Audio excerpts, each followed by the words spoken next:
Hello again, Year 9, and welcome to this week's lesson.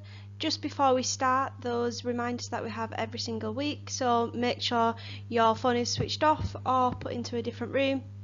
You don't have any other tabs open on your computer. The only things that you will need is a copy of the booklet, which is called Measuring and Calculating Density, which can be found in folder, or your teacher will have sent you an email with this attached. You'll also need a pen if you are working on a paper copy of this, or if you're just doing your work on paper, and you're also going to need a calculator for this lesson as well. As we're going through the lesson, I want you to answer every single question.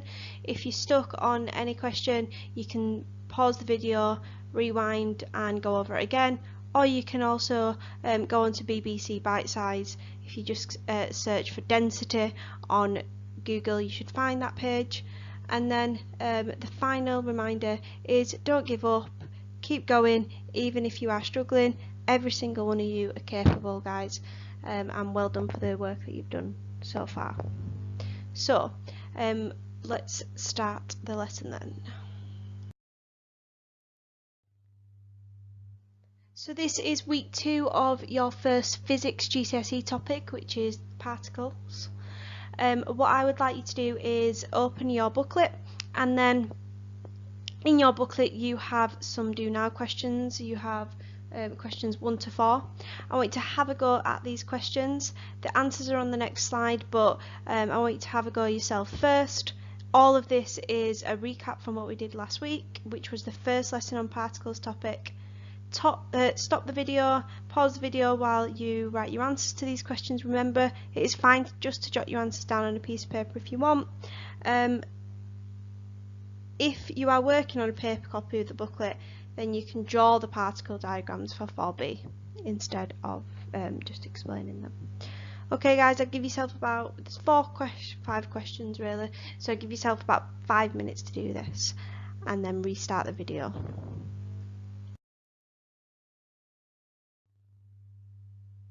Okay, so the first question was, which state of matter has strong forces of attraction?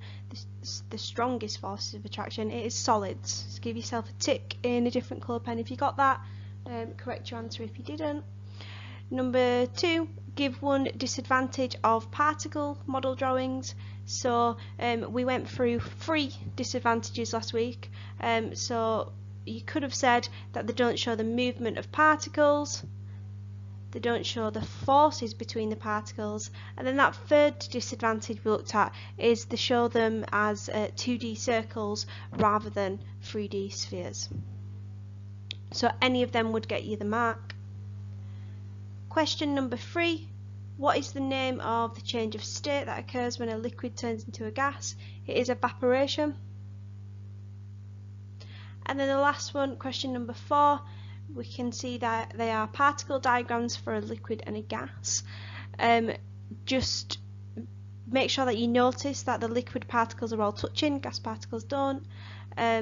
What is wrong with them? So liquid particles in this diagram, they are 2 ordered, so they look slightly like kind of like a solid particle diagram does the liquid one, because they're 2 ordered, they're in straight lines. And then there is also some spacing between the liquid particles. And then with gas particles, again they are 2 ordered, they are in straight lines again. Gas particles are completely randomly aligned. And then B, copy and paste the correct diagram of a gas below. So I've copied and pasted the correct diagram on the next slide. So if you want to just let's move over to that now then.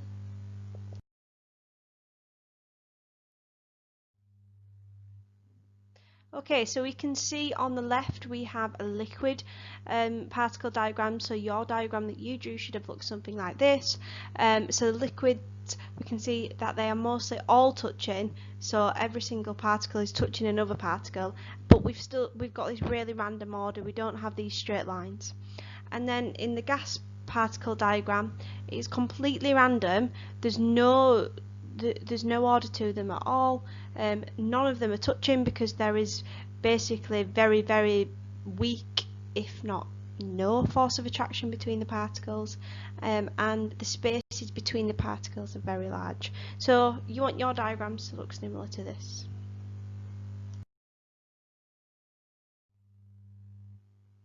So following on from looking at particle diagrams last week, we're going to have a look this week at density.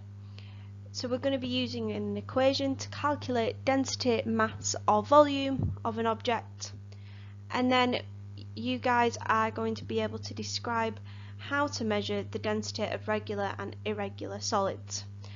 There's also going to be a home experiment involved in this, so hopefully you'll have the equipment. It's all equipment that you would have normally in your house, so hopefully you'll have all that equipment and you can carry out a little science home experiment, which will be fun.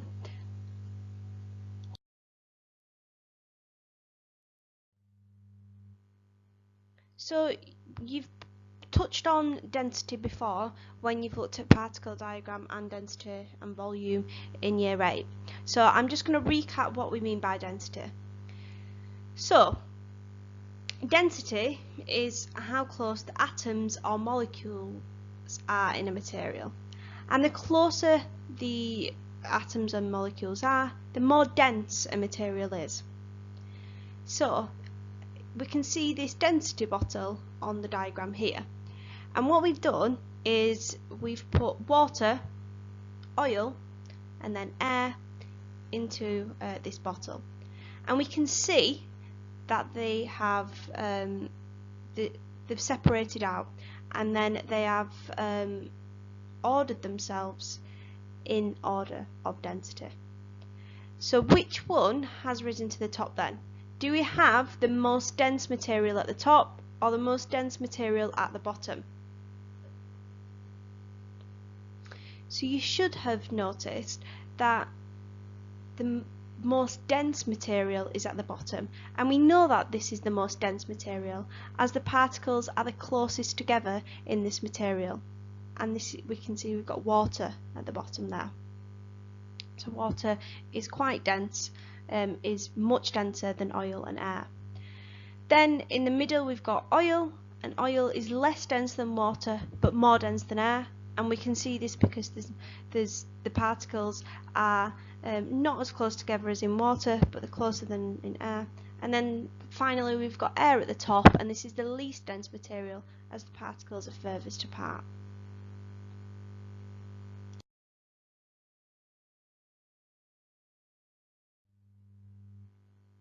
So now we've just looked at the definition of density.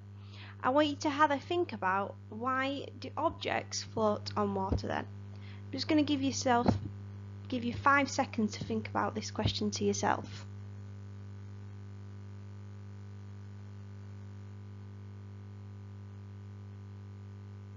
Okay, so objects will float on water if they are less dense than water. And the density of water is 1 gram. So remember, gram is a measurement of mass. So 1 gram per centimetre cubed. Centimetre cubed is a measure of volume. So if you took a centimetre cubed of water, which is the same as a milliliter, so if you took a milliliter of water, it would contain 1 gram mass of water particles. So if you could, you should be able to, you could measure the mass of 1 milliliter of water, and it should be 1 gram. Anything that has a density less than 1 gram per centimetre cubed, so for example if it was 0.5 gram per centimetre cubed, then it would float on water because it is less dense. Like you can see, the plastic ball on the left there has a density less than 1 gram per centimetre cubed.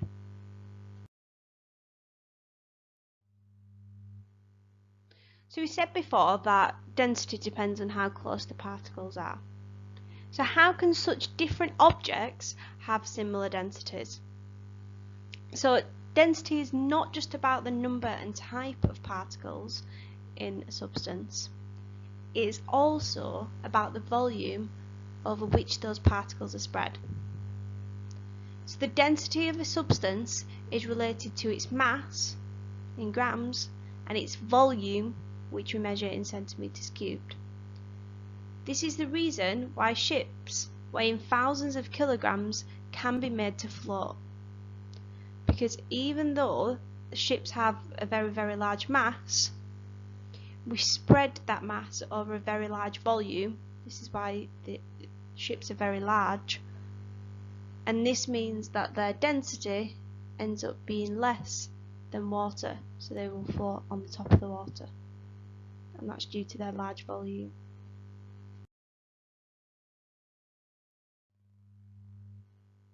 We can put this into an equation. So we calculate the density of a material using the following equation. So density, and this might be useful for you to write down on a piece of paper if you've got some paper. Density is equal to the mass divided by the volume. And we can see on the left there, density, the units for density is kilograms per meter cubed. And to work this out, we do mass in kilograms divided by meter cubed. You might also see density written like this: P equals M divided by V. These are the symbols for density, mass and volume. Density is P, not D, as its symbol. You will not get the mark in an exam if you used D. So it is an equation that you need to remember, as it is not given to you in your GCSE exam. There's about 20 equations in physics that you need to learn off by heart, and this is one of them. I find it easier to just remember the word equation, so that top equation, rather than the symbol equation, because you can't get the top equation wrong, but you might get the symbol wrong.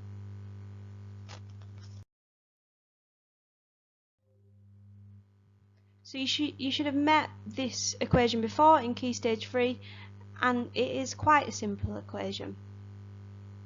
You just have to remember to substitute in correctly, including the units, and then rearrange the equation just like you've done in maths before if you need to. So we know density is equal to mass divided by volume. Let's have a look at this in an example equation. So my example here is 10 kilograms of a substance occupies a volume of 0.01 meter cubed. Calculate the density of the substance. So I know that my mass, that I have highlighted in yellow, is measured in kilograms. So in my example, I need to find the number that is measured in kilograms. So it is 10, and I've highlighted that in yellow as well. So to find out my density, I need to do my mass, which is 10, divided by my volume, which I've highlighted in blue, must be measured in meters cubed. So I look at my equation, where's the number that's measured in meters cubed? It is 0.1. So if I do 10 divided by 0.01, I should find my density. And when I do this, I get the answer as 1 kilogram per meter cubed. You might want to jot this down as an example on a piece of paper, because you guys are going to have a go on your own in a couple of minutes.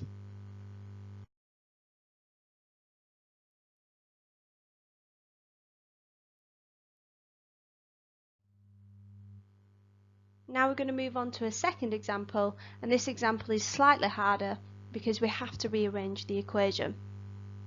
So I've got my equation at the top there, and my question is: an unknown material has a density of 650 kilogram per meter cubed. If the material occupies a volume of 0.01 meter cubed, calculate the mass of the material.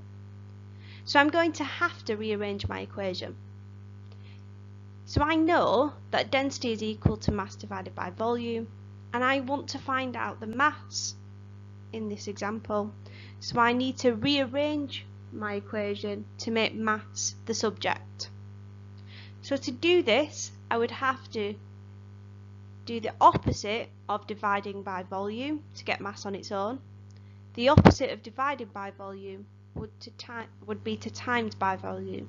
So I would times the density by volume to find my mass. So when I rearrange this equation, I get the equation mass equals density times by volume. So to find out my answer, I need to find out my density, which is in my equation. Density is measured in kilogram per meter cubed, so my density is 650, and then I need to times that by my volume.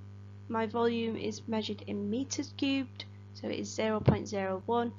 So 650 times 0.01 should have given you an answer of 6.5 kilogram.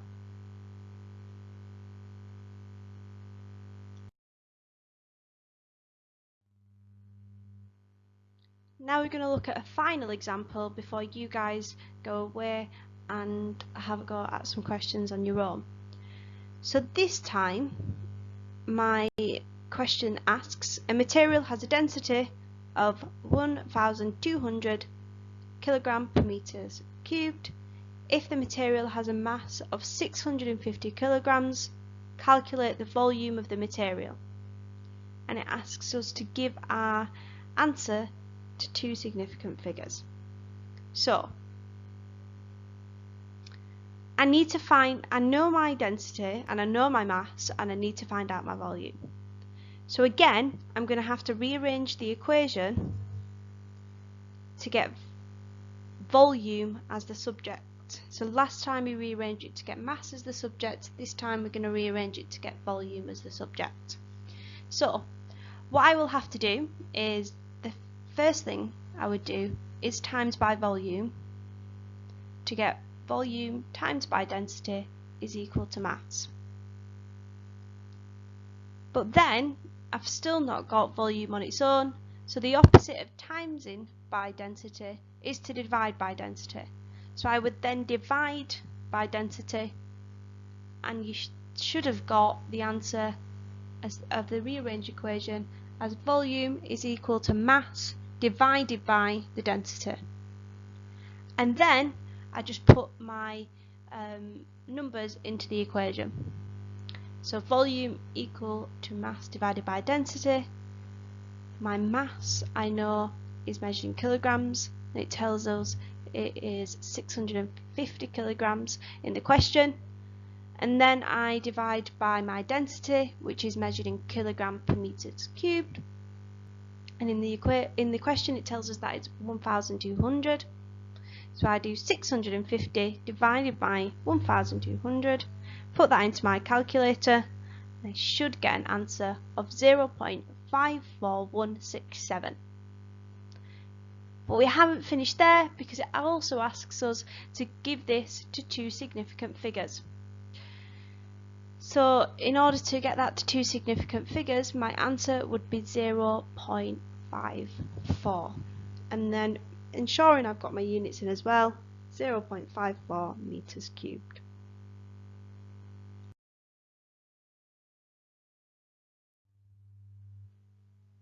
Okay guys, so now we've been through a couple of examples. I want you to have a go at the questions in your booklet. So you should be able to see underneath your do now task you have got questions 1 to 4. I want you to have a go at these questions, making sure that you are checking each question to see whether it asks for the answer in significant figures. You need to make sure you are using the correct units, including units in your answer. Remember, density is measured in kilogram per meter cubed, volume is measured in meter cubed, and mass is measured in kilograms. As well as the questions that you've got, I've also included on the slide the rearranged equations to help you if you do struggle with rearranging equations. So I have made density the subject, mass the subject, and volume the subject.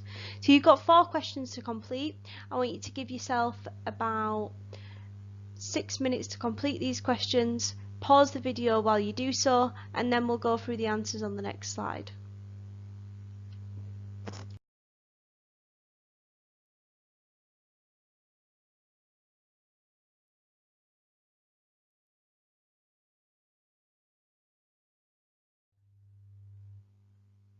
Okay guys, so you should have had a go at the 4 questions. I want you to check your answers to these 4 questions, making sure you've got them to the correct significant figures that it asks for, and also making sure that you have the correct units, correcting your answers if you didn't get any of them correct.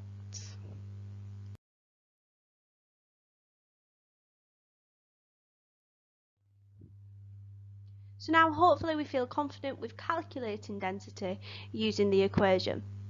And we can see how density depends on the mass of a material and the volume of material. We've seen that to calculate density we have to do mass divided by volume. But how do we make those measurements? How do we make measurements of mass, and how do we make measurements of volume? So mass is easy. We would just take the material and we would just use a top pan balance or weighing scales, whatever you like to call them, to measure the mass of a substance, of a material. But now thinking about how could we measure the volume of a material? So we can see here that you've got a cube and then we've also got a key. How would we measure the volume of these two shapes? You might be able to remember how you measure volume of a cube from maths. So stopping the video now for 30 seconds to have a think about how you would go about measuring volume of these two materials.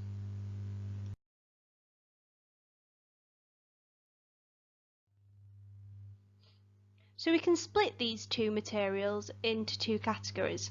We can split them into regular shaped materials and irregular shaped materials. So the top one is a regular shaped material. It is a cube. So we can calculate this by measuring the length, the breadth and the height, and then multiplying them together. So you can either use the word breadth or width. So if you probably remember this from maths, the volume of a regular shaped material like a cube is just length times width times height. However, irregular solids are a bit more difficult if they have irregular shapes. The way that we can measure these is by displacement of water. So if you put any object into water, the level of the water is going to rise.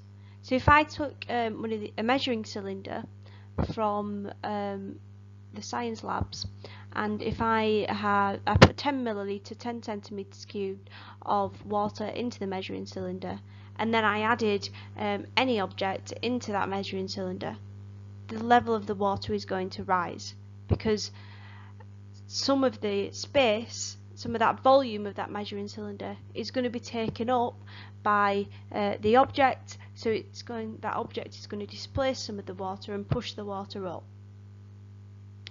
And you know this because it happens when you get in the bath. The water rises when you get into the bath. The increase in volume is the volume of the object. So if I put an object into water and the water was at 10 centimeter cubed before I put the object in, and then when I put the object in it goes up to 15 centimeters cubed, I now know that the volume of that object is 5 centimeters cubed because it's gone up by 5 centimeters cubed. If we can fit the object into the measuring cylinder, then we can just work out the two volumes, so volume at the start before it was added, volume at the end, and then the difference is the volume of that object.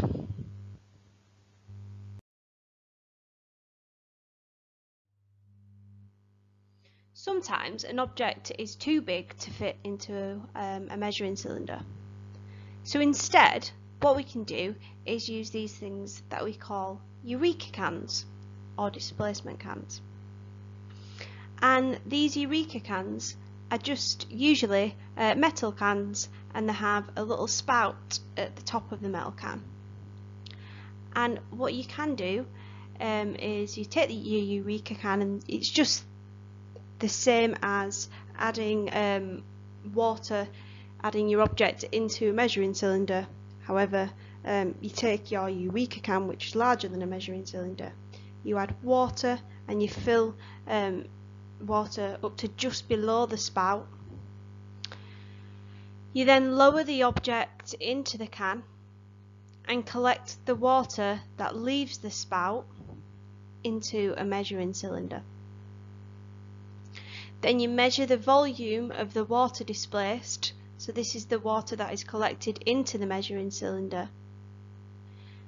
And the water that is collected, the volume of the water that is collected in the measuring cylinder, is the volume of the irregular object.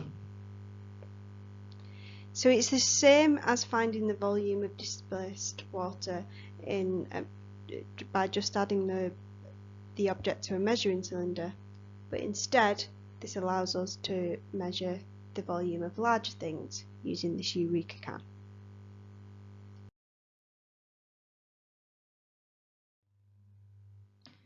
Okay, so now on page 2 and 3 of your booklet, you should be able to see two boxes. And in these two boxes, the first box, it asks how you would measure the density of a regular shaped object. And then the second box asks you how you would measure the density of an irregular shaped object. So, I want you to jot down some notes in these boxes to describe how you would measure the density. Remember, we've just been through how to measure the density of both of these on the last couple of slides. So, in your explanations, in your notes, I'd like you to include how we would measure the volume of the object. So, remember, if it's regular, we can use for example, for cubes, regular shaped objects, we can just use the height times the width times the length. But then if it's not a regular shaped object, how would we measure that volume?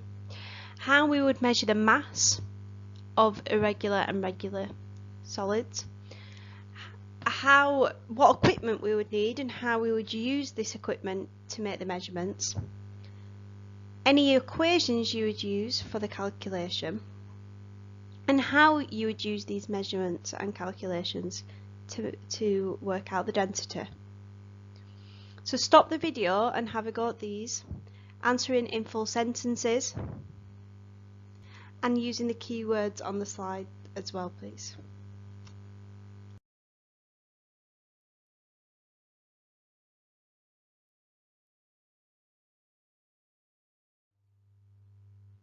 Okay, so for this one you want to change your font colour, or you want a different colour pen, and you want to be adding anything that you missed out. So the first one, these are just my examples of what a good one looks like, but remember yours might be slightly different, and that's fine as long as you get the same general points. So how we would measure the shape, the density of a regular object, we would use a ruler to measure the length, the width and the height, and record the values. We would then calculate the volume using the volume is equal to the length times the width times the height. We would then measure the mass of the regular shaped object using a top pan balance, or weighing scales is fine. We would then use density is equal to mass divided by volume to calculate the density. And then we would finally compare the value to the accepted values in order to confirm what the material is made of. Don't worry if you didn't get point number 5. If you got point 1 to 4, that is fantastic. Then the second part of the task was to explain how we would measure the density of an irregular shaped object. So first of all, we start off nice and easy, and we just measure the mass using a top pan balance or weighing scales to work out the mass. However, the volume is a bit different. So what we would need to use is a displacement can, or a Eureka can is fine, and we would take this Eureka can and we'd put it on top of something like a tripod and then fill it with water up to just below the spout. We would then place a measuring cylinder beneath the spout so it can catch any water that comes out of the Eureka can, and then we would place our object of unknown volume into the Eureka can and collect the water that runs off through the spout into the measuring cylinder. We would then measure the volume of that water, and that is the volume. The volume of that water in the measuring cylinder would tell us the volume of the object. And then we would finally use density equals mass divided by volume to calculate the density. So you need to make sure you've got that density equation, and then you've told me how I would calculate mass and volume for both regular and irregular shaped objects to get the marks for these. So I told you that I was going to challenge you to do a home experiment.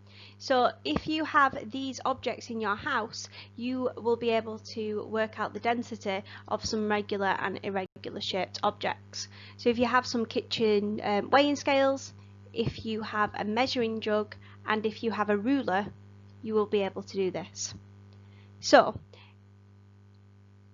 I want you to use these to calculate the density of some random object in your house, and I want you to try and do both regular and irregular objects. So some suggestions for regular objects could be any cardboard box in your house, so for example a cereal box.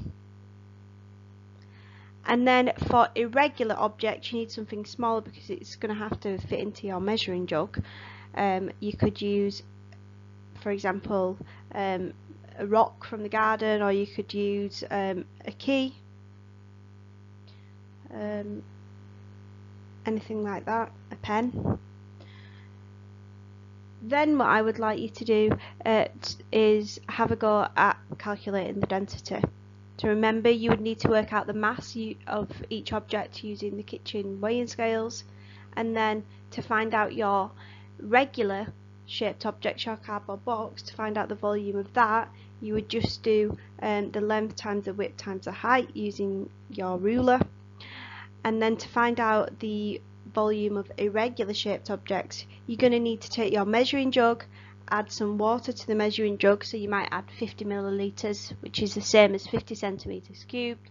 Add your object into the measuring jug, and then the difference between the volume before and after the object was added is your volume of that object. Just another thought, if you do carry out this home experiment and you have all the equipment to do so, and you draw yourself out something like a results table, it'd be really good if you could take a photo of your experimental setup and send it to your teacher with your results table completed, so then we can get that onto the science Twitter. So we don't want, but just make sure that you don't have your face or anything in the picture, but for example, a picture of all the equipment and maybe a picture of the objects that you have worked out the density of with your results table. It'd be really good because we can get that onto the science Twitter to encourage other students to carry out similar experiments at home. For further step-by-step instructions to carry out this practical at home, flick on to the next slide.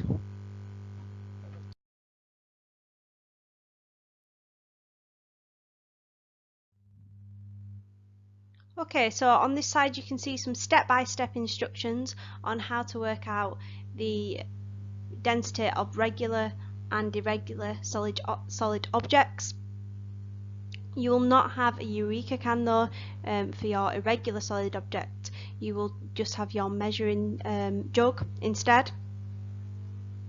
So it would be really good if you could complete this at home, as well as the instructions here. There is an example results grid on the next slide, but all of this is also in page 3 on the last page of your booklet, so the instructions and the results grid.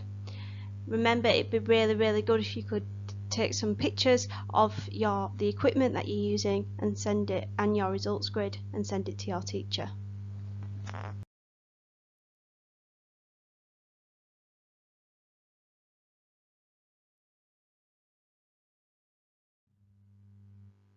So the final part of this lesson is the learning check. So just to check what you have learnt this lesson, I want you to have a go at answering questions 1 to 7, just thinking through the answers. There's no need to write the answers to these questions down, but just thinking about these, and then we'll go through the answers on the next slide.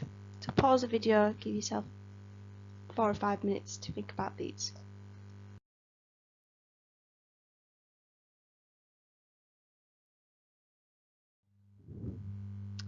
So then guys, how did you do? Look through the answers to these, which you can see in red, and see how many you got correct. Some of these may appear in the Do Now question next week.